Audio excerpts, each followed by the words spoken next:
Yan, good morning, good morning. Nandito tayo ngayon sa ating mga munting alaga ng mga manok. At, yan po sila. Malakas pong kumain.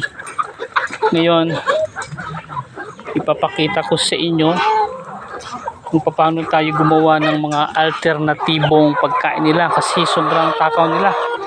Sa pagkain, kailangan natin ng mga alternatibong pagkain ng ating mga munting alaga. Ito po yung hinahalo namin sa kanilang pagkain. Kung alam po niyo ito, yung mga punong saging natapos ng mamunga, kinukuha namin yung kanilang ugat. Ito, nililinis namin yan. Kinukuha namin yung pinakalaman. Kinakayod dyan para maging pino. At ihalo natin sa pigs at saka sa darak.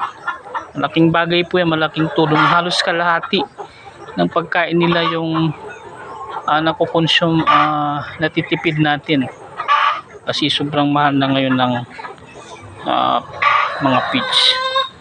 At haluan din namin ng mga dahon ng mga malunggay, mga damo-damo.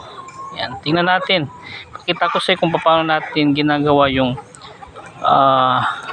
pagkayod ng saging. Yan.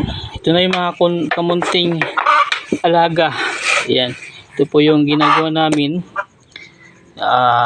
Binabalatan namin yan. Tapos kinakayod namin. Bibili kami ng pangkayod to. Talagang para dito yan.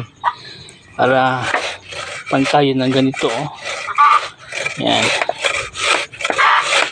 Gustong gusto ito ng mga manok at saka mga alagang baboy, kambing, kasi basa-basa siya, yung basa-basa pa siya. Ganito yung itsura niyan pagka nakaya na natin yan, nagiging pino na siya. Pagka inalo mo na yan sa darak o kaya sa pigs ay marami na. Ginagawa namin pagka habang nagpapahinga, tulak-tulak, kayod-kayod. Kailangan tayong kumayod para dagdag ka income din sa ating backyard. Okay. So, yan mga kamunting alaga. Kung meron kayong mga marami kayong mga punong saging, yung pagkatapos ng namunga, pwede nyo kunin yung ugat nya. Tapos pwede nyo kayo rin din at ihalo sa pagkain ng inyong mga alagang manok.